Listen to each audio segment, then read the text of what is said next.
from which he received his PhD. Dr. Lingelbach scholarship has brought attention to the and consequential actors at the wealth-power nexus, also known as oligarchs, plutocrats, and cronies. That's an academic term that I'm not that familiar with, but David, I'm so glad you're doing this stuff. And he has been studying this phenomenon for over 25 years. His research has dealt with and examined entrepreneurship, entrepreneurial finance, and innovation in developing and economies. The processes underlying this and the institutional influences on them. He has several articles in journals across disciplines, including the Journal of Management Inquiry, International Journal of Entrepreneurship and Innovation, Asia Pacific Business Reviews, and so on and so forth. He's also author of a recently published textbook, Entrepreneurship in Africa, Perspective. His work has also been published in media outlets such as Huffington Post.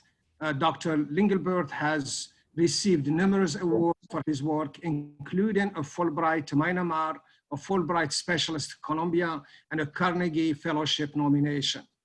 All of that, we are also very pleased to bring him for his work in Russia and Putin. Prior to the pandemic, Dr. Lingelbach worked for over 20 years in financial services and international development. His experience includes a 5-year period in Russia in the 1990s, where he was the CEO of Bank of America's business in the former Soviet Union and president of one of the first venture capital funds in post-communist Russia. During his time in Russia, Dr.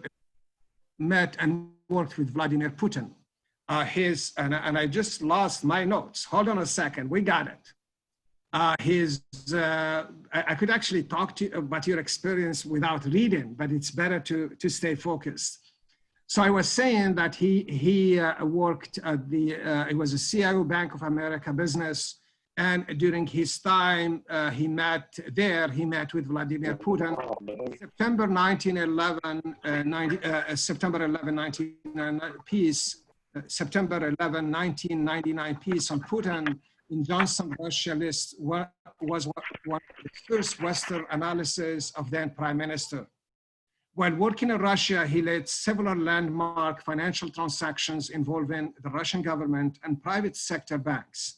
He has advised the World Bank, the Asia Foundation, the Asian Development Bank, and national government on entrepreneurship and venture capital in a variety of economies, including Indonesia, Pakistan, and Qatar.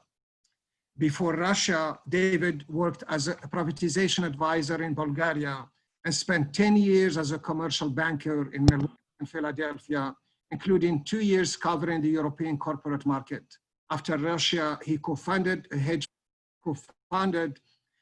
fund based in the World Trade Center, an organization providing executive education to venture capitalists in emerging and developing economies before becoming an academician. He and his wife, Jenny, have one grown child, Katie, and live in Los Angeles. So David, welcome to the program. I love your background, which combines practical experience in business, academia. So you have the floor. And again, it's an honor and a pleasure having you. And thank you so much for this lecture.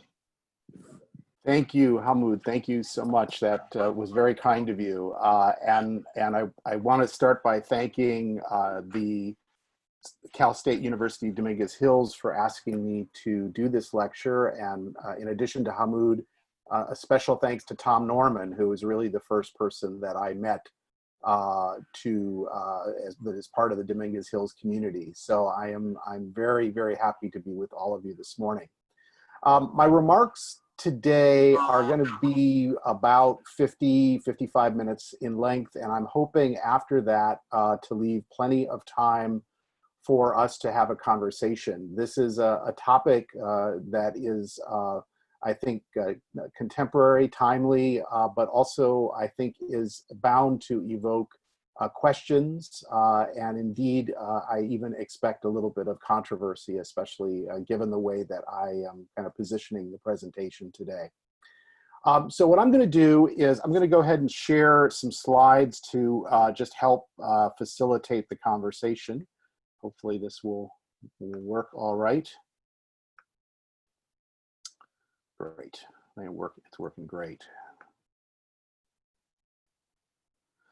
All right, so let's get started. So today's lecture is entitled Leadership Lessons from Putin.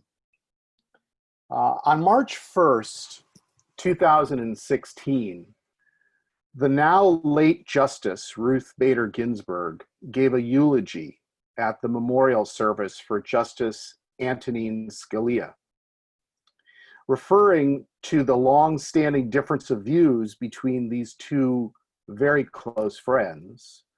Ginsburg quoted Scalia as follows: "Some very good people can have some very bad ideas." So today's talk is based actually on the flip side of Justice Scalia's comment. Some very bad people can have some very good ideas. I really began to understand how that might be true 26 years ago, when on a day very different than this beautiful Los Angeles day, in fact, a very dreary and damp March day in 1995, I met Vladimir Putin for the first time. We sat across from one another in his overheated and Soviet-style office in the Smolny Institute, which is an austere classical edifice housing the offices of St. Petersburg's mayor. Aides hovered outside in the anteroom, including a future Russian president, a future Russian prime minister, and the future chairman of Gazprom, which is Russia's largest company and amongst the largest companies in the world. The Smolny Institute had been the former Bolshevik headquarters following the Russian Revolution, and Vladimir Lenin's old office was carefully preserved just down the hall. In fact, on a later meeting with Mr. Putin, I was actually shown this office by him. Power and wealth, both often tinged with blood, as is true with so much in Russia, had traveled these halls for decades, and I definitely felt the ghosts of their victims.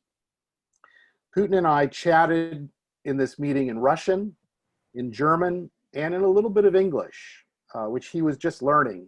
And in fact, I think one of the reasons that he and I spent time together back then was I was useful for him in his acquisition of the English language. I didn't know it at the time, but that meeting was the beginning of my now long journey to understand Putin and people who are like him, who operate at the intersection of wealth and power. And so today I'd like to share with you some of what I have learned.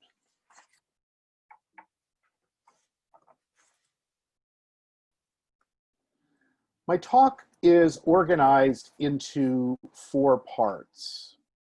In the first part, I ask the question, why Putin? And provide some answers around why I think he is an impactful and relevant actor in the global community today.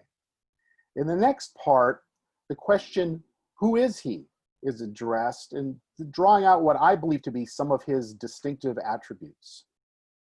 In the third part, I discuss the very strong case against Putin, sort of the base case, I think, for most Americans, at least today. And in the fourth and final section, I draw together my research insights to make the case for learning from Putin elaborating 6 leadership lessons that can be employed by any leader or manager struggling to make better decisions in a world that has become radically uncertain. My claim here today is actually very simple.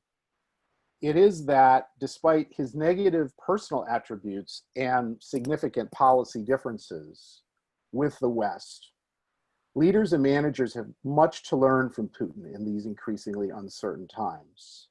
By the end of this talk, I hope that I will have convinced you of that.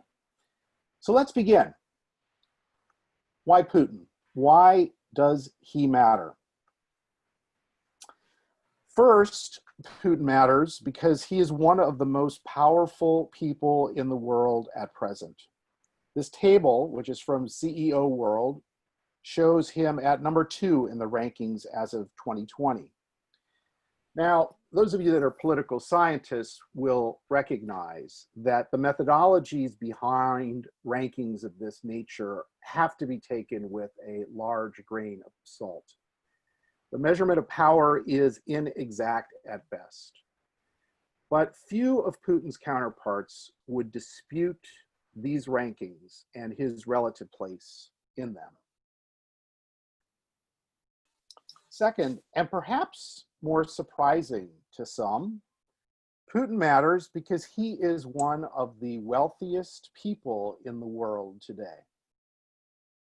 Courageous researchers such as the late Karen Dawisha from Ohio University and Catherine Belton, a now London-based journalist and author, have established, based on interviews and documentary evidence, that Putin and his associates control a net worth conservatively estimated at $70 billion. This makes Putin the 9th wealthiest person in the world, even taking into account the significant net worth increases during the pandemic of tech entrepreneurs such as Jeff Bezos, Bill Gates, Mark Zuckerberg, and Elon Musk. And indeed, before the pandemic set in back in March here in the States, Putin and his associates were ranked number 4 in the world for wealth. Putin's net worth is held differently than other wealthy individuals, which is one of the reasons why his name doesn't appear on the Forbes or Bloomberg billionaire lists. He employs trusted partners to earn and hold his wealth. But make no mistake, in my judgment and that of other researchers who have studied this issue, Putin is a very, very wealthy person. Third, Putin matters because the Russian people believe he matters. In a 2017 survey of 1,600 Russians, the Levada Center, which is one of Russia's last remaining independent polling organizations, asked respondents to name the 10 most outstanding people in world history. Not just Russians, but anybody. 34% named Putin, making him number 2 on this list after only Joseph Stalin, and ahead of such consequential Russians as Lenin, Peter the Great, and Catherine the Great. Demonstrating, I guess, perhaps that Russians can be just as provincial as Americans can be, no foreigners made the top 10 list. I think, if I remember correctly, the highest ranked foreigner on this list, well below number 10, was Albert Einstein. Fourth, Putin matters because, of course, he's the head of state or government of one of the world's largest economies. But again, I think this may be somewhat surprising to some people. Measured by gross domestic product on a per 6th largest in the world in 2019. I find these data particularly interesting because I think relatively few people outside of Russia grasp just how important Russia and the other BRIC countries, China, India, and Brazil, have become. A large economy enables the development and maintenance of a large military, and that's the fifth reason why Putin matters. He's the commander-in-chief of the world's fifth largest military, measured by people under arms. And as the principal successor to the Soviet nuclear arsenal, Russia is the second largest nuclear weapons power, deploying at present 1,572 working nuclear warheads as compared to the American arsenal of 1,750 warheads. I think we all have to stop for just a second and consider the significance of those figures. So in my judgment, then, Putin matters, and he matters a lot. But how does he compare to other historical figures? Archie Brown, who is an esteemed political scientist at Oxford, and by the way, probably the leading specialist in the world on communism, offered a leadership typology in his 2014 book entitled The Myth of the Strong Leader. Revolutionary leaders are at the top of the list in Brown's typology because they have the greatest impact on their societies. In Russia, Lenin is a quintessential revolutionary leader, but of course other societies possess them as well.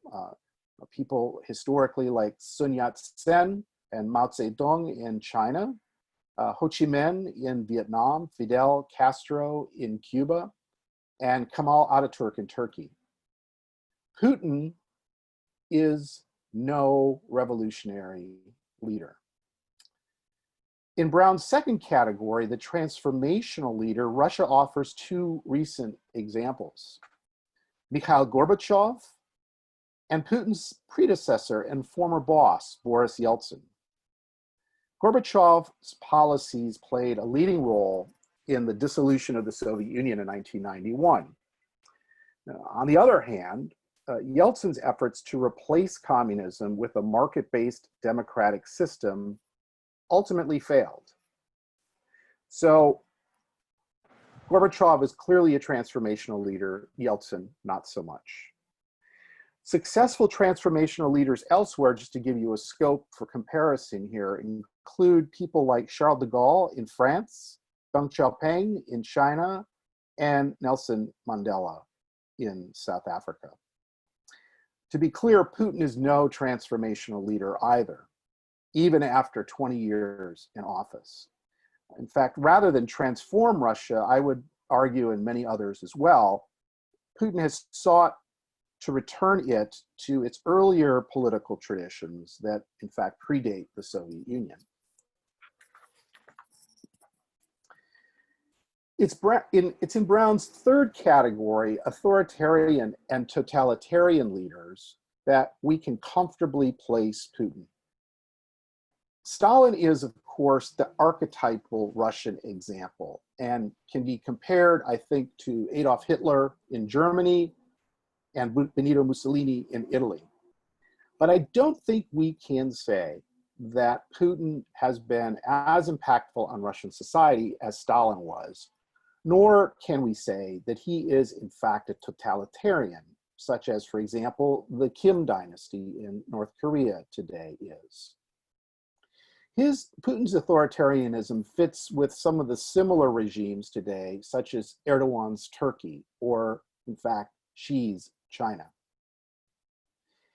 Pulling back and taking a little bit longer view than this, a few points can be offered in comparison to the long sweep of history. Putin is one of the wealthiest and most powerful people in the early 21st century. He's also one of the most consequential actors at the intersection of wealth and power in human history. But he is not in the same league as the most important leaders in Russian history. These people would include Dmitry Donskoy, who defeated the Tatars in 1380 and actually began the establishment of Russian identity. Catherine the Great, who was largely responsible for Russia's golden age. And by the way, also, if you haven't seen it, the subject of a hilarious series called The Great. Peter the Great, who westernized Russia and built St. Petersburg. Alexander II, who emancipated Russia's serfs in 1861, 2 full years before Abraham Lincoln emancipated the slaves in the United States. Lenin, of course, who led the Bolshevik Revolution that established the Soviet Union, or Stalin, who murdered tens of millions of people, perhaps the greatest murderer in human history, but who also led the Soviet Union in the defeat of Nazi Germany. Nor, in fact, would I be willing to say that Putin is, in fact, in the same league as other major figures of the last 100 years, people with whom we're all familiar with, such as Ataturk, Gandhi, Mandela, Einstein, Churchill, or Martin Luther King Jr. So, in my view, Putin occupies a comfortable seat in history in the relative range next to figures such as Margaret Thatcher, Pope John Paul II, and Elizabeth II. He can, in fact, also be, I think, reliably, comfortably compared with 2 presidents that have been in office in my lifetime, JFK and Reagan. So putting all of this together, what I would say very provisionally, because Mr. Putin is still in office, I'd say that Putin is amongst the 150 to 200 most significant people in human history. But Putin really, really matters for us today because he has, in fact, done something that we are all, I think, desperately seeking to do, which is to take control of and master uncertainty. And I will have more to say about that topic a little bit later. So now that I've made a case for why I think Putin matters and why he's relevant to us today, I think the second part of my talk really should logically be an attempt to answer the question, who is this guy? Who is Putin? Is it really possible that Vladimir Putin, and not the bearded, elderly, debonair gentleman who's in all of the Dos Equis beer commercials that we all remember from a few years back, is it possible that Mr. Putin is in fact the world's most interesting person? My answer to this is yes. And these next few slides will take us into some of the dimensions of why I think he's so interesting. And they contain some interesting quotes that offer insight to why he has attracted at least my attention. So let's start with Ian Welsh. Ian Welsh is a well-known Canadian blogger who I've followed for more than 10 years. And this is what he had to say about Putin on Twitter just the other day, just as I was finishing up this talk, preparation for this talk. This came across my Twitter feed. So Ian says, whatever you think of Putin, and he says parenthetically, I think he's evil, but competent for a leader of our period. He demonstrably made Russians far better off than they were before he took power. This isn't even remotely open for debate. It is a fact the size of Everest and is the base of his support. That's a pretty interesting combination, evil and competent. Keep that in your mind. Taking a little bit more academic approach, Alan Lynch, who's a political scientist at the University of Virginia, elaborated on this tension between evil and competence when he said, Putin's government while perhaps not very good by Western political standards, is arguably one of the best that Russia ever had.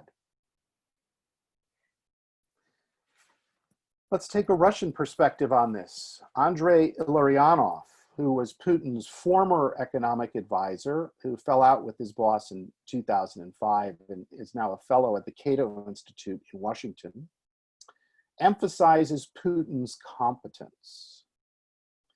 Quote, people in the West think Putin is irrational or crazy. In fact, he's very rational according to his own logic and very well prepared, unquote. And lastly, this unidentified mobster, quoted by Catherine Belton in her excellent new book called Putin's People, captures the non-rational side of Putin and of, I would say, successful oligarchs generally. Quote, you in the West, you think you're playing chess with us, but you're never going to win because we're not following any rules, unquote. So for my part, Putin is this clever young man that I knew. Putin, in fact, before he was Putin. Putin the unknown, Putin the young guy making his way in the world. The dominant theme of Putin's life, if you were going to write a biography, or if I were going to write a biography of Putin, would be radical uncertainty. And I think radical uncertainty and his response to it is the key to understanding his effectiveness. Radical uncertainty is of the sort that really makes the future unknowable and unpredictable and not amenable to the tools that we have in business and government, such as statistics. We can see how much radical uncertainty Putin has faced in his life. He was born in Leningrad, a city that lost 1.3 million people during the Nazi siege that ended just 8 years before his birth. The evidence of that siege, by the way, was all around the young Putin in Leningrad. And indeed, when I lived in St. Petersburg in the mid-1990s, the evidence was still very much present of the war and the siege. Shell pockmarked buildings, people who would readily talk about how people in their family had starved to death during the siege. This was the radical, uncertain event of Leningraders' lives. The siege was especially hard on Putin's family. His mother and his father almost died in it, and he lost one brother to it. So he is quintessentially a Leningrader, which means he is quintessentially a person who grew up in uncertainty. 1 year after he was born, though, in 1953, Stalin died. And it's hard if you're not a Russian to understand this. And I am not a Russian either, so I've only had to come to know it over time. But Stalin was the world for Soviet citizens at that time in a way that is unlike any world that we live in today, maybe with the exception of North Korea. Stalin was especially important to Putin's family. Both his father and grandfather had both served in the KGB's predecessor organizations going back to the time of Lenin. Now, Putin's father and grandfather were not important people, but they were trusted people. And that was terribly important. So that when Stalin died, that world essentially, for many Soviet citizens, crumbled and came to an end. For Putin, the next big jolt of uncertainty came in 1985, when Gorbachev became the head of the Soviet Union. This was in the same year that Putin and his young family moved to the KGB station in Dresden. an important outpost for technology spying in East Germany. Gorbachev had radical ideas for changing the Soviet Union, restructuring and opening it. And that was a big shock to the Soviet system. And then 6 years later, after Putin had returned to Russia from East Germany, the third, and to this date, or to that date's biggest jolt hit Putin's life, which of course was when the Soviet Union died in 1991. But his employer, the KGB, was still there and still going very strongly in the post-Soviet world. And they placed him in the St. Petersburg government as an aide to its mayor, a democratic reformer named Anatoly Sobchak. So in 1999, Putin had succeeded rising in the post-Soviet, post-communist Russian world with help from his friends, of course, and he became prime minister, which was an enormous jolt. No one expected it at the time. And then months after he was appointed as prime minister, Boris Yeltsin announced his sudden retirement, and that made Mr. Putin the acting president of one of the world's largest countries, which was a huge jolt of uncertainty. After that, frankly, it's been relatively plain sailing, uncertainty-wise at least, for Putin. Yes, it's true that 9/11 and the 2008 global financial crisis have left their marks, particularly the latter. And of course, COVID-19 has been a big uncertainty jolt, for certain, with unclear consequences for Russia and many other countries. But surprisingly, life for Putin after 1999 has been more certain than it has ever been. So, having just briefly reviewed Putin's timeline, so we have a sense of this guy and what he's been up to, we can now take a closer look at what those who've studied Putin most closely think of him. We're fortunate here because there is an actual literature on Putin that has now developed. Something like 43 significant scholarly or book-length journalistic studies of Putin specifically. So what do these people think of him? I think there's a couple of themes, if you look at this table, that will stand out for you. The first is that researchers point to Putin's background in the KGB and his training there as determinative of his actions. Fiona Hill and Cliff Gaddy, in their study, actually think that he can pretty much be seen exclusively as a KGB operative.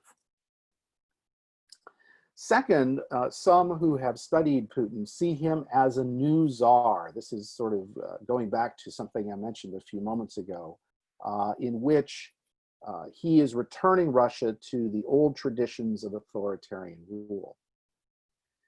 Other impactful contributions in studying Putin have highlighted his role as a kleptocrat, which is part of the reason why he's worth $70 billion today. The key point I want to make here is that we actually have a clearer understanding of this man than we ever have had after 20 years of studying him. So I'd like to take the time now in the next 7 slides to sort of speak to the point of what is the essence, I think, of Putin. Now, Putin is a remarkably effective and also quite lucky guy. So let's see what that means in terms of, first, effectiveness. The first role of any government is to ensure that its people stay alive, to protect them, to keep them healthy, etc. And over the 20 years that Putin has been president and briefly prime minister, the life expectancy of Russians has increased more than it ever has in Russian history, from a little bit less than 66 years to a little bit more than 72 years in 2019. This is one of the largest increases of any country in the world during this period. It is an amazing accomplishment. Now, of course, you can't say that Putin is solely responsible for this. There are many other things going on here. But still, this is a significant accomplishment. Secondly, GDP per capita has increased steadily under Putin from around $14,000 to over $25,000 in 2019. And as you can see, that progress has stagnated somewhat since 2013. Next, the Russian state has become stronger as measured by something called the fragility index. Lower scores on this chart indicate a stronger state. Despite this progress, though, the next chart is telling. And what I'd like to do, actually, if it's okay, Hamoud and Orman, is to just stop here for a moment and just take a very brief break. Is that okay to do? And then come back to these numbers. So I'm going to come back. Yes. Yeah. Okay. I'm going to come back in just a moment or so because I want to make sure that people have time to take a short break. So I will be back in a moment.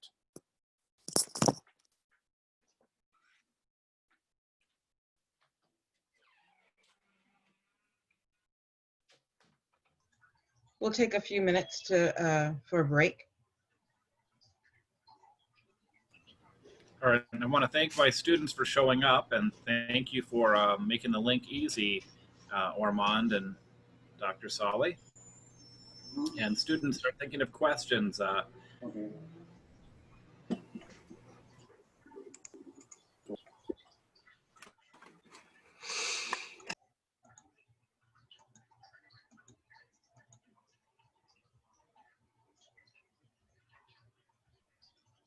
This is a great time for you to all stand up and stretch a little, like Dr. Norman.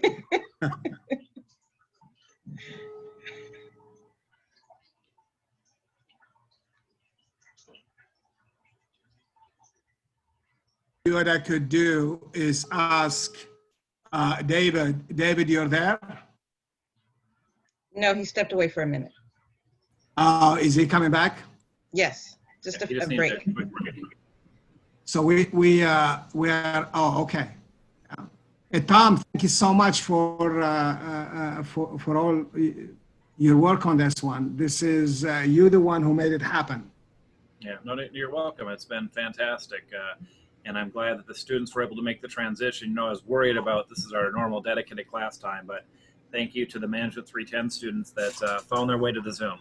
And it looks like we're ready for programming. Good to see you, David. Hey, Tom. Good to see you too. So, so let's pick up where we were before.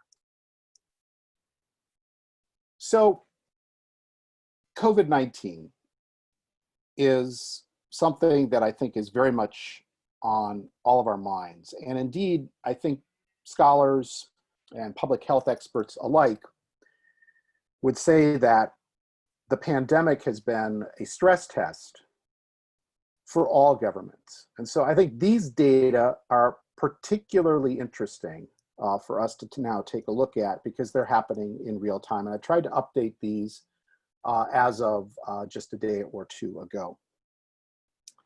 I think if you look at this chart, this is of the largest countries in the world, defined by population in excess of 100 million people. What you can see here is that, frankly speaking, Russia's performance has been below average. Of course, we're all aware of the Chinese efforts to contain the outbreak there once it had begun. And of course, at the other end of the spectrum, for those of us who live here in the States, we're unfortunately all well aware of how poor the US response has been so far.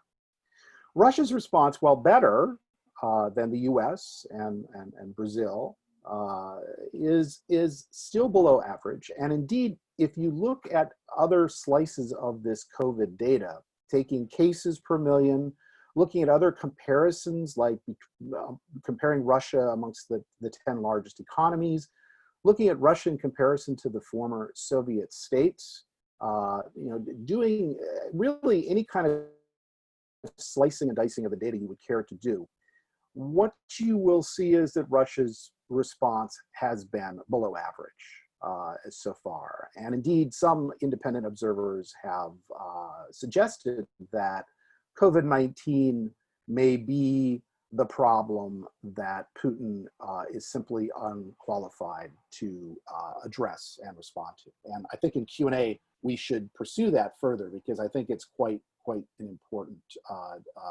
data set to be considering in all of this. So Putin has also benefited from the good fortune, the good luck of rising oil prices, which you can see from this chart started rising around about 2000 and really pretty much steadily climbed until about 2012, 2013. And they've fallen subsequent to that for a variety of reasons.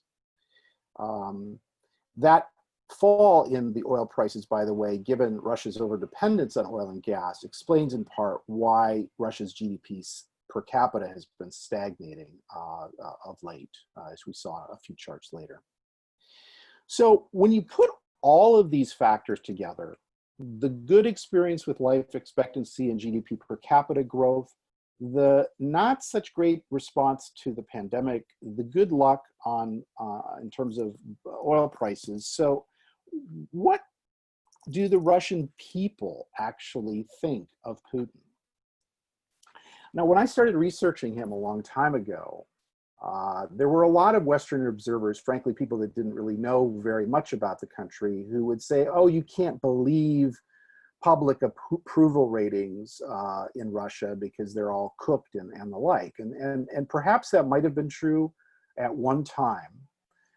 But again, I want to highlight these are data taken from the Levada Center, which is an independent polling organization that, so far as the rest of us can tell, is capable of resisting the pressures that they might have had placed upon them by the Putin regime. You can see here a public approval rating that is one that, frankly, Western leaders would dream of having.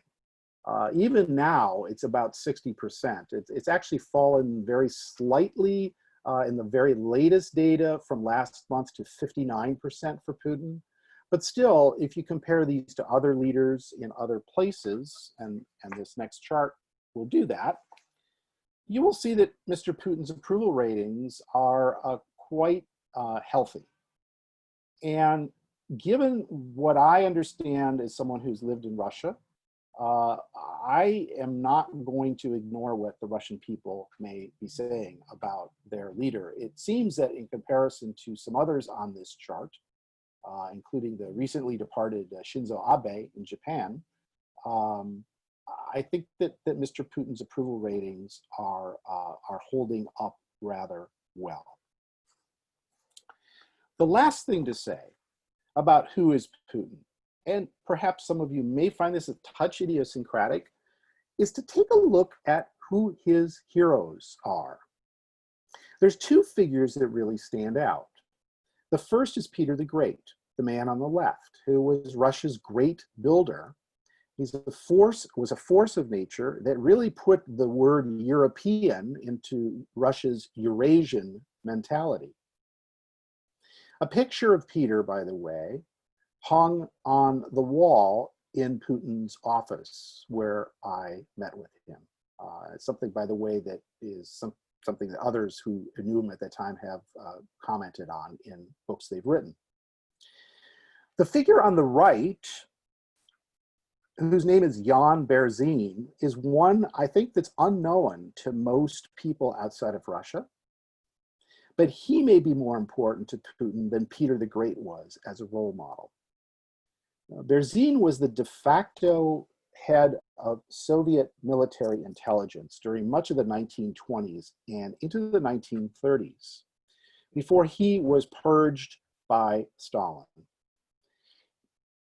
There's a lot to say about Berzin, but he was one of the great spy masters of all time. Far, far more effective, frankly, than any Western intelligence chief then or since. We know that this man's important to Putin because Putin kept a picture of him in his dacha bedroom when he was growing up. So, you know, a teenage boy, you know, I think of the pictures I had on my walls when I was growing up. I didn't have pictures of spy masters on my walls. This gives us a clue to the importance of this man to Putin. So pulling this all together, what can we say about who Putin is? I think there's really 5 points I would like to make here. The first, and I think it was really my first insight in understanding Putin, going back to when I first knew him, is that Putin is a profoundly insecure person. And he has worked to strengthen himself throughout his life. He's done this by emulating heroes like Peter and Berzin, behaving like they behaved. He's done so by becoming a master of a martial art that's called Samba, which is a Soviet martial art. And in part, of course, he's associated himself with the great, strong institution of the Soviet period, the KGB, and its successor agencies. So he's really worked on his insecurity, but you can see it even in extended interviews with Putin today, that this is a man who is a deeply insecure individual. Secondly, and related to the first, Putin is a deliberately contradictory and paradoxical person. This is a stratagem of the weak, to be contradictory and paradoxical. When you don't actually possess strength, you confuse people by being contradictory and paradoxical. And it's an extremely effective stratagem, I might say. Third, Putin has benefited from good fortune, which is true for all effective leaders. Effective leaders really have to have as much luck as anything else to succeed. Of course, we've talked about high oil prices, but I also would not want us to forget his family's long association as a trusted part of the Soviet state, as a signal, if you will, about reputation to the world in which Putin lives today. Fourth, and as highlighted earlier, he's lived through and learned to exploit radical uncertainty. He has risen because of that uncertainty. Now, to use Nassim Nicholas Taleb's construct, Putin is an example of something or somebody who is anti-fragile. He has gained strength from uncertainty. He becomes weaker when things are stable. Fifth, and some of you may have seen this on the earlier slide, and just to inject a personal note into this talk, he's the cleverest man that I've ever met. As Hamoud mentioned in the introduction, I've done a lot of work around the world, including with heads of state and government. I've never met a more clever man than Vladimir Putin. The closest comparison that I can make, and some of you will find this quite strange, I suppose, is to Nelson Mandela, who my wife and I were privileged to meet in 1993. Putin is definitely more clever than Mandela, but of course Mandela's character is far stronger than Putin's. So now let's turn to the third section of the talk. This is the case against Putin. I think this case helps to eliminate the question of who Putin is. We haven't talked about some stuff yet that we need to talk about to fill in the canvas. So this will hopefully give us a more balanced perspective. First, Putin is a liar. He's a very big liar. Fiona Hill, who some of you will recall, testified at Trump's impeachment hearing, and who is one of the leading experts on Russia and on Putin in the world. She has pointed this out several times, that lying is essential to Putin's character. This is a very partial list on this slide of the big lies that Putin has told. He's denied Russian interference in the 2016 US presidential election. We know this to be a false claim. H.R. McMaster, Trump's first national security advisor, in a book that is being released, I think this week, has said that he's been struck by how few people don't understand the extent of Russian interference in the US election that time. Secondly, Putin has denied KGB involvement in domestic bombings in Russia in 1999. These were bombings that, by the way, have been independently verified by academic researchers as having been deliberately set by Russian security services to help improve Putin's popularity in advance of elections. He's denied the excess use of force by Russian security forces during the 2004 Beslan school hostage-taking incident, in which over 300 people, including many young children, were brutally killed by Russian security forces. He has denied that Sergei Magnitsky, who was the lawyer of a friend of mine, Bill Browder, he's denied that Sergei Magnitsky was in fact beaten to death in prison in 2009, even though the people who beat him to death have now said that they did so. Mr. Putin has denied Russian involvement in the 2014 shoot-down of Malaysian Flight 17, a case that's currently being prosecuted in the Dutch court system. A unit of the Russian army was brought into the territory of the Ukraine to shoot down this civilian airliner with 200 to 300 people on board. And lastly, Mr. Putin has denied that Russian forces ever invaded eastern Ukraine in 2014. Each of these is a lie, and it's been established as such by people who have no skin in the game, who are independent researchers just trying to establish the facts. Secondly, and many of us on this Zoom today are academics, researchers. This is something we care about a fair bit. Mr. Putin is a plagiarizer.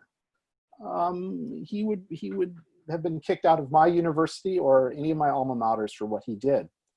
He earned a PhD, allegedly, in economics from the St. Petersburg Mining Institute in 1996. But in 2006, Cliff Gaddy from the Brookings Institution actually did a presentation that shows pretty conclusively, and if you Google around, you can very quickly find this presentation, that Mr. Putin lifted large amounts of work from a strategy textbook published at the time and did not cite this work, did not attribute this work, did not even mention this work in his own PhD. Separately, by the way, there are claims, which I will not repeat here more than just mention them, that the rector of this particular university actually wrote Mr. Putin's PhD dissertation for him. The only thing I would like you to notice is the timing. And Mr. Putin earned a PhD in economics in 1996. He did not become prime minister till 1999 and president not until 2000. And so his plagiarizing took place well before he became a person of national and international reputation. Third, and of significant contemporary relevance, Mr. Putin has enabled a large number of assassinations. I want to be very clear here in what I'm about to say. I have no evidence, nor do other researchers, that Mr. Putin has himself with his own hands killed anybody. But it is quite clear that he has enabled quite a number of assassinations, and this is very well documented now, most recently in a book by Heidi Blake. So let's talk about some of these people. Anatoly Sobchak, Putin's one-time boss, poisoned to death in Kaliningrad. Anna Politkovskaya, a journalist who wrote a biography of Mr. Putin, was critical of Putin, particularly as regards the efforts of the Russian state in Chechnya, was killed by having a bullet placed in her head at close range by a pistol in the building in which she lived in Moscow. Alexander Litvinenko, who's a former KGB officer allied with one-time Putin supporter turned enemy Boris Berezovsky, slowly and publicly was poisoned by radiation. Boris Berezovsky himself strangled to death in his home bathroom. Boris Nemtsov, who was Putin's most dangerous liberal political opponent, was gunned down outside the Kremlin. Mikhail Lesin, Putin's propaganda chief, bludgeoned to death in his hotel room in Washington, D.C. Denis Vorenikov, shot to death on the streets of Ukraine's capital, Kyiv. Sergei and Yulia Skripal, he a former KGB agent who defected to the UK, both poisoned in Salisbury. Fortunately, both of them survived.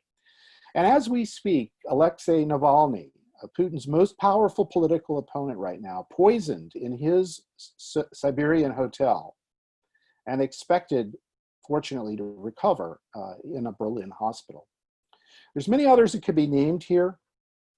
Putin is unlikely, as I said, to have ordered, certainly he didn't do any of these as far as I know, certainly unlikely to have ordered all of these assassinations, but Joshua Yaffa of the New Yorker recently pointed out, and I'm just going to quote Joshua here, the most pernicious and terrifying fact is not whether Putin did or did not issue orders to his underlings to off perceived enemies, but that anyone from the ruling circle can use the overall dysfunction and impunity of Putin's system to do so on their own. For those who are considered svoy, which is the Russian word for ours, or one of ours, deadly force is effectively legalized. Next, Putin is a major disruptor of the post-war Western international order in a number of ways. And I draw here on a 2014 article by Peter Pomorentsev in the journal World Affairs.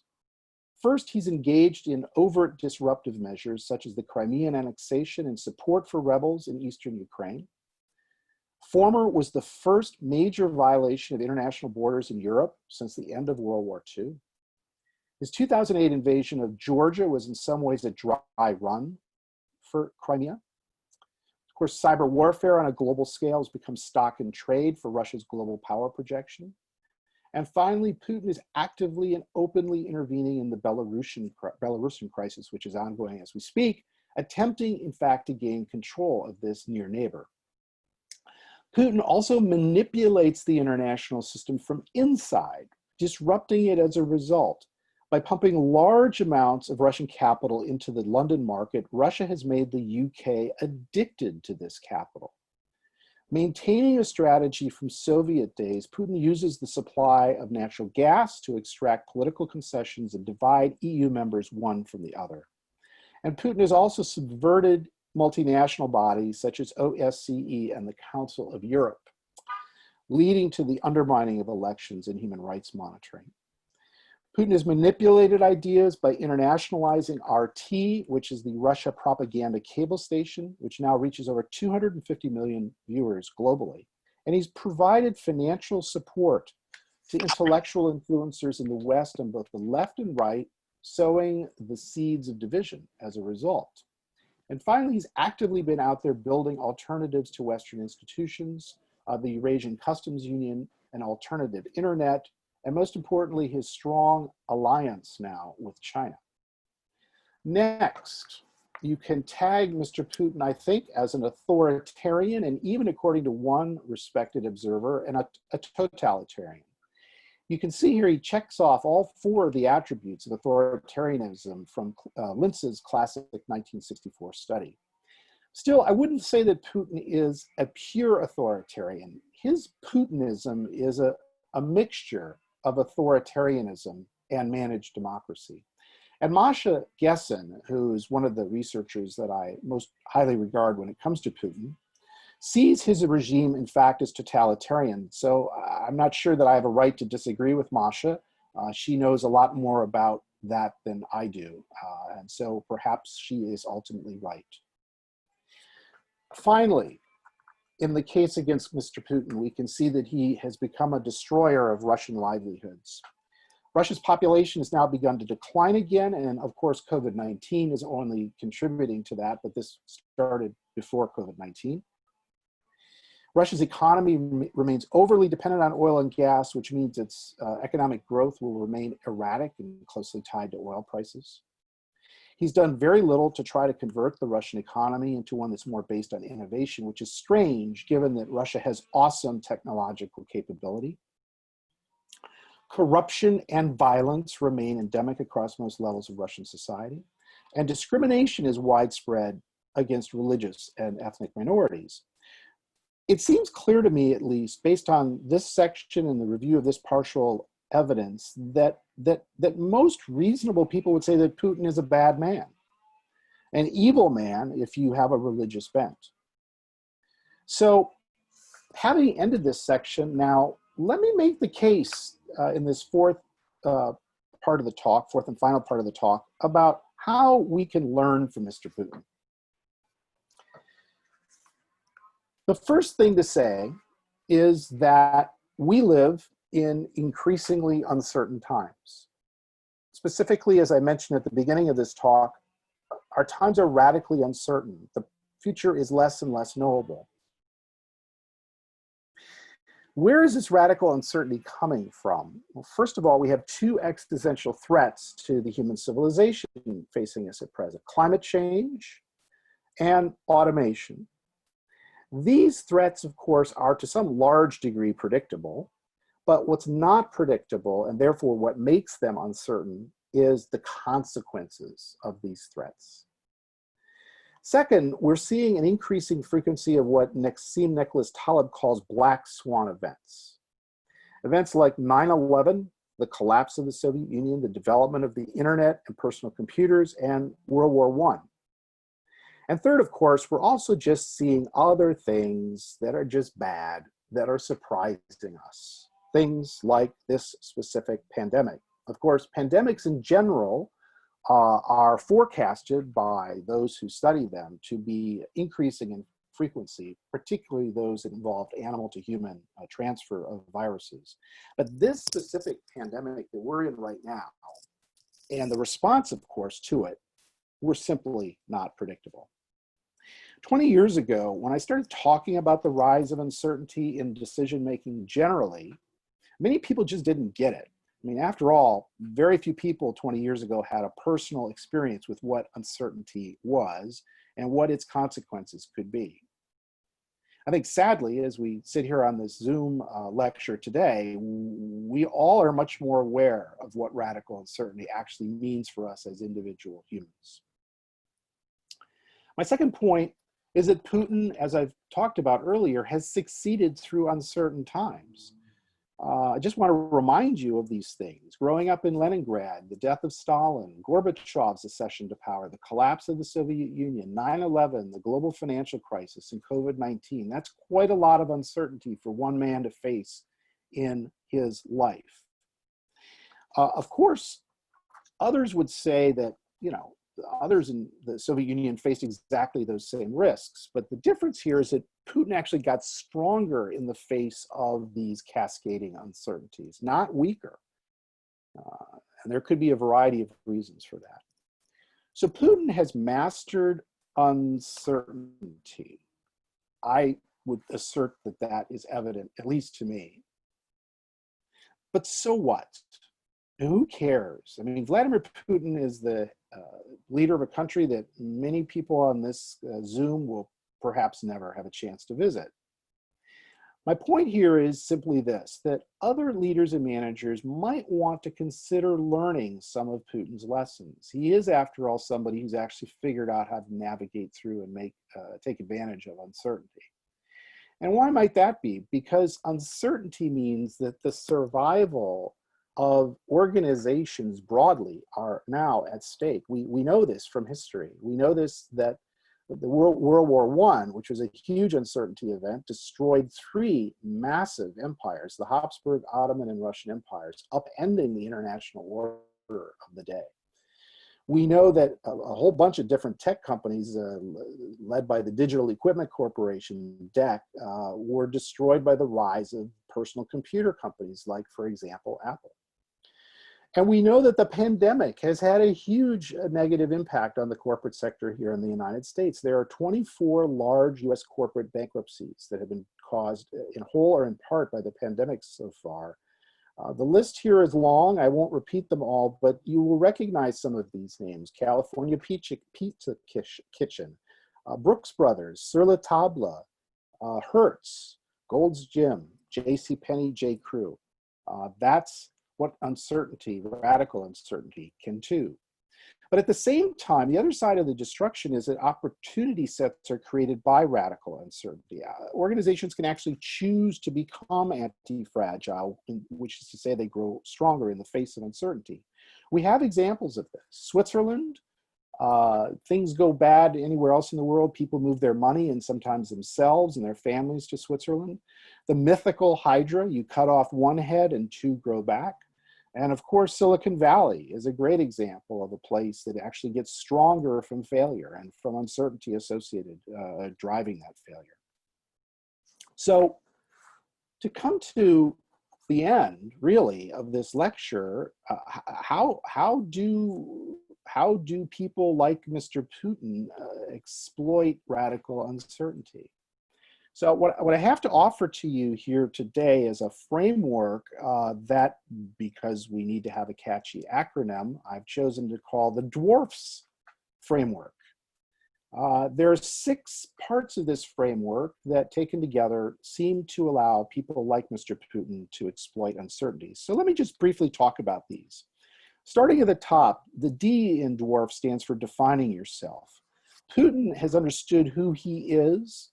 He's defined and redefined himself and built his career around that self-definition. It's a very logical thing to do, but it's actually quite uncommon. We saw as researchers this pattern emerge in expert entrepreneurs who I study in other lines of my work, but people like Putin who are not entrepreneurs employ it too. The W stands for waiting for the main chance.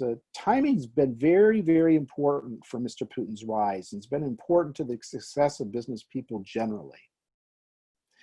Putin did not actively participate in the gold rush days of the early days of post-communist Russia. Instead, what he did is he waited patiently. Over time, as others stumbled, he was noticed. He studied the stumblers and he tried to avoid their mistakes. And eventually he was noticed and selected by Yeltsin to be his successor.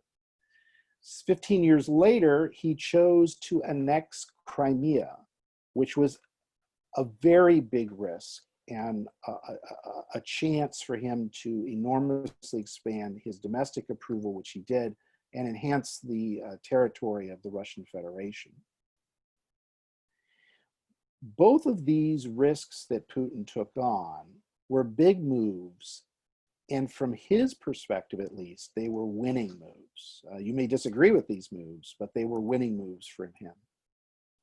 The A in this, the third element in this at about the 4 o'clock level on this slide, is standing for keeping your losses to what you can afford. The principles of affordable loss is another demonstrated success factor for expert entrepreneurs. It's an extension, actually, of the options logic common in finance.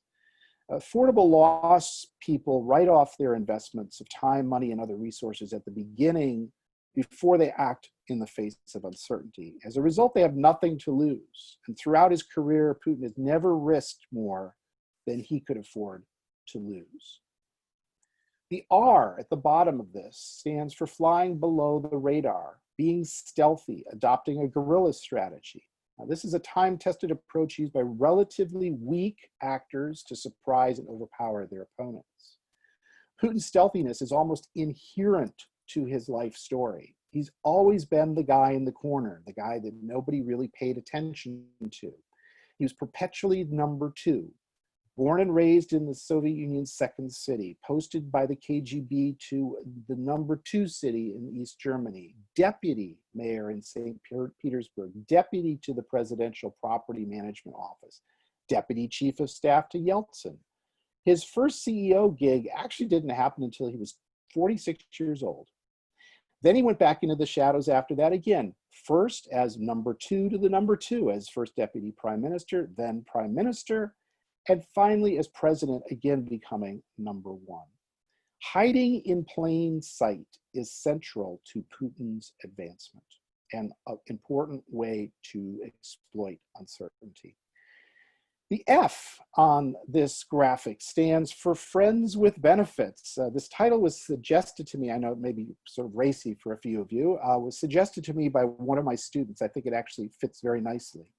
In this context, it simply means that Putin has had very few permanent alliances and partnerships, and certainly none with equals. Instead, he's repeatedly coupled and uncoupled with myriad political and business partners. The S on this graphic stands for leaning into surprise.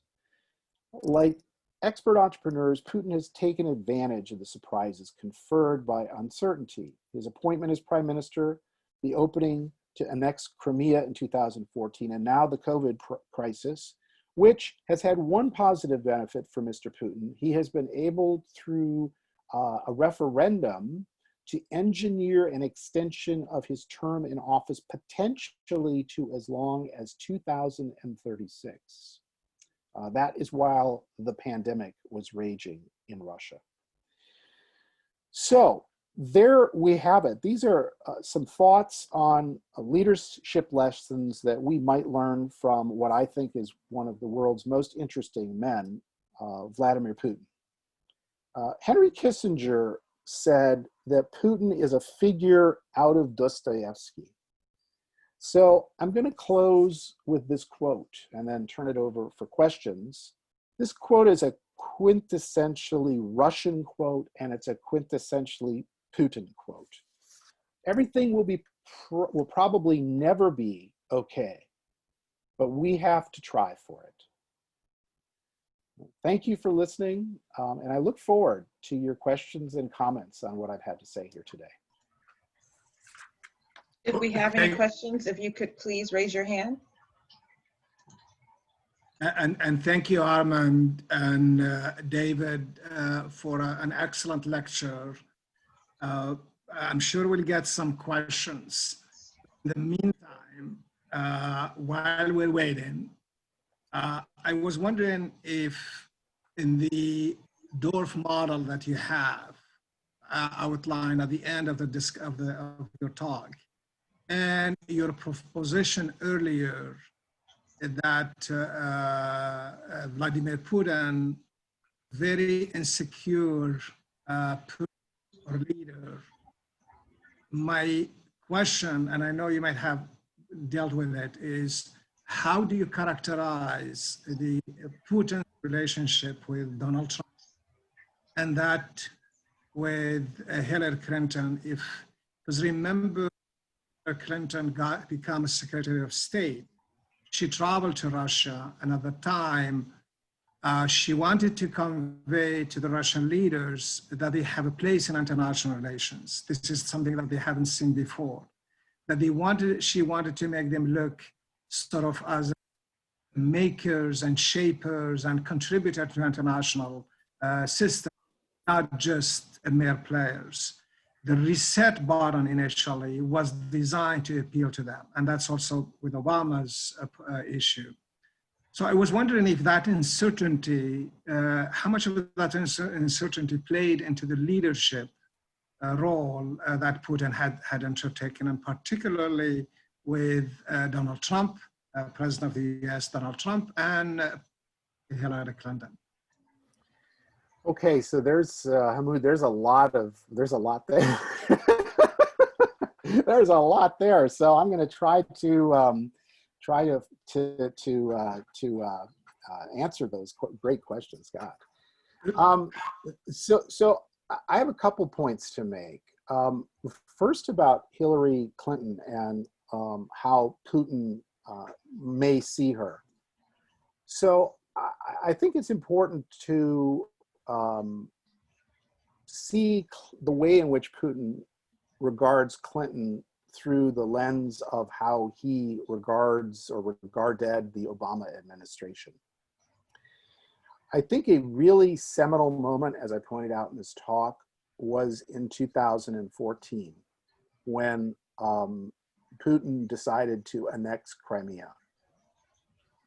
What happened as a result of that? Well, there were some sanctions that were placed on a variety of Russian individuals close to Putin by both the United States and the European Union. And, you know, at an individual level, those sanctions had, you know, some bite to them. They were, you know, made it harder for people to travel, et cetera, the people on the sanctions list. But I think fundamentally, the way that Putin looked at the response of Obama and Hillary Clinton to the crisis was that it was basically a weak response. And as a result of that perception, he does not, in my judgment at least, have a high degree of regard for Clinton.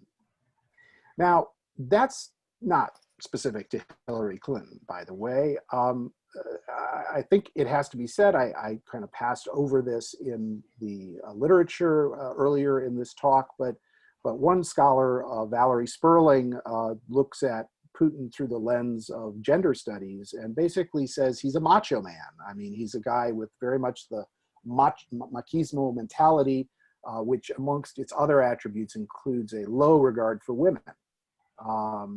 And you can certainly see that not only in how he regards Clinton, but also, frankly, how he has interacted with Angela Merkel, who is a serious, you know, international actor.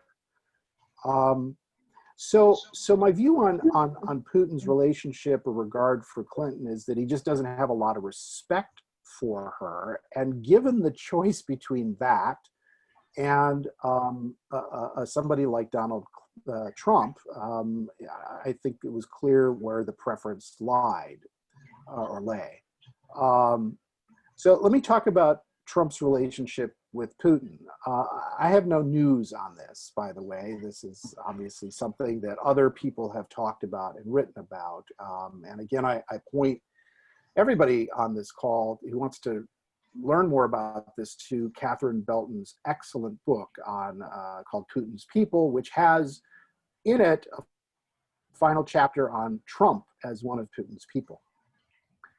I think that the record that we have currently indicates that that the KGB had an interest in Donald Trump for a long time before Mr. Putin appeared on the scene, and there's good evidence based upon interviews with former KGB people that, you know, in the late 1980s, early 1990s, the KGB had already targeted Trump as somebody with whom, you know, to put this in quotes, they could do business.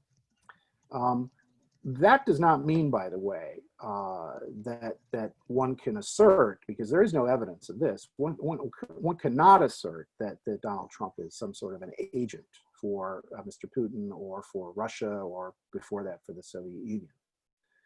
But what we can say, and I really do urge people to review the written evidence on this, is that Mr. Trump had a lot of interactions business-wise with people in both the Soviet Union and then under post-communist Russia who had strong connections to the Russian security services. And I'll just say one last thing about this, Hamu, and I'm being kind of deliberately elliptical about this because this is pretty, you know, this is a pretty delicate topic. You know, I spent 5 years in Russia.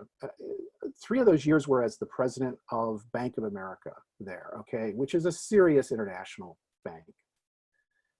And when I started reading like who some of Donald Trump's business partners were in Russia at the time that I was living and working there as a bank CEO, my reaction to that was, these are people that no sensible Western businessman would want to do business with. They were deeply, deeply, deeply suspicious characters and not to be trusted at all. So, and perhaps some people will say, well, wasn't that true generally in post-communist Russia? In fact, no, there were some players there that were people who were trying to do the right thing, broadly speaking. So I think at the end of the day, Hamoud, to answer your question, I think that Putin, faced with a choice between, on the one hand, Hillary Clinton, who he perceived as being weak because she's from the Obama administration and she's a woman, and on the other hand, Donald Trump, who he knew was somebody who was somebody that the security services could work with. I think he went with the safer choice from his perspective. And I just want to say as a final thing, there is much more evidence to be shared on the basic issue of the Russian interference in the 2016 elections. It's, to me, an established historical fact at this point. That way, I'm so glad you did it very briefly and very good answer. I'm convinced. Dr. De Voogd has a question for you. He says, and it's on the chat, I'd like dwarfs a kind strategy for personal advancement. It is not so good for doing the right thing. Question, how will Putin be judged by history? And impressive, I would say. Yeah, that's, boy, I am no historian, although in my prior academic life, I very much was headed in that direction. So I'm being asked to sort of tread into territory that I'm not sure I'm very competent to walk in. But I'll take a stab at this. I mean, I talked about this earlier in this lecture, that a couple things. Running a country like Russia is enormously challenging. It destroys even the best people among us. For those of you that have spent time in Russia, you will understand it to be a country that has a complex, rich, conflicted history that, as I said at the beginning of the lecture, you know, is tinged with blood. That's an understatement. That's one of the bloodiest places on the planet, measured over time. So for anybody to sort of grasp the reins and make any progress in a country like Russia requires a pretty extraordinary set of skills. Boris Yeltsin did not have those skills. Boris Yeltsin was really destroyed by that job as president of Russia. When I knew Yeltsin, and I knew him slightly, he had become a raging alcoholic, couldn't be counted on to attend meetings, engaged in all kinds of erratic behavior. And Putin, by contrast, has provided for the Russian people kind of a sense of stability, which I think Russians very much were craving after what they had been through after the fall of communism. So my guess, it's just a complete speculation, is that at least by Russians, in Russian history books, Putin will be rather well regarded. The one qualification to what I just said is that the COVID crisis could upend that reputation. There is a lot of criticism of Putin occurring in Russia today about how he has essentially taken a very disengaged approach to the crisis, frankly, and I have to say this, frankly, very similar to the approach that Mr. Trump has taken here in the US. And there's a tremendous amount of criticism about that. The numbers in Russia in terms of COVID have been kept relatively low, from what I understand it, through the heroic effort of people essentially ignoring the central government and working at the regional level to contain outbreaks with very, very limited resources. So it is possible that COVID could change how history will see Mr. Putin. But so far, I think that the perception of his strength and stability is what's going to carry the day for Russians. And the fact that he did all of the awful things that he has done and no doubt will continue to do, I think for Russians, judging from how they've treated other people like this, like say Stalin, is probably going to be a secondary factor. So David, I have Glenn, Professor DeVoog has interjected with so many questions. So I'm going to ask him to just come forward and give his questions because he has a number of them. I'm hoping that he'll focus on one. And then my next one is Dr. James Kakstein. I'm assuming he'll be going asking you about Putin and Africa, but I'll let him speak. Glenn, go ahead and ask your question if you're still around. Sure, my last question is Trump learning to be a fascist from Putin? So fascist being an emphasis on military, nationalism, anti-democratic, not against human rights, but treating them very distantly, I should say, and multiculturalism. So yeah, that's a really, really interesting question. I have to say, I'm writing a book about these people right now, and my agent keeps wanting me to bring in Mr. Trump into the book, and I'm very loath to do this because I definitely think that there are better people out there to have an insight into Mr. Trump and where he gets or got his ideas from. Glenn, I don't think there's any evidence that, to the best of my knowledge, that Putin had any particular kind of an intellectual influence on Trump. I don't honestly believe that prior to prior to Trump becoming president, that these two people had a significant, lengthy conversations about things. What my understanding is from the research that other people has done is that Trump really pretty much dealt, not directly, but used intermediaries of his own to interface with people that were intermediaries of Putin and others in Russia. And so I think it's all very indirect, and they're therefore very hard to really sort of suss out like what's really going on here. That's my. It's not a very good answer, but this is the problem with being a researcher in this space, is that it is very hard to get the kind of data that you need to get in order to make any kind of reasonable conclusions about stuff. So that's the best I can say. I'm sorry. Let's see if Jim has an easier one. Jim. Dr. Kakstein, are you still there? I sure am. Okay, go ahead, Jim.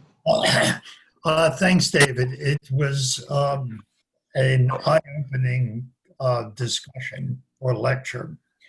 The question that strikes me is the comparison between Putin and Trump as the development of an archetype that will that other leaders, dictators, authoritarianists will copy and move the whole science of running countries to the right. Things like where you talk about he's insecure, he's a liar, he plagiarizes, he's a disruptor, destroyer of livelihoods, taking advantage of the intersection of power and wealth. it sounds so much like Trump. And I do work in it, and I can just see some of the people in African countries sitting there saying, yeah, this sounds like a good way to run a country.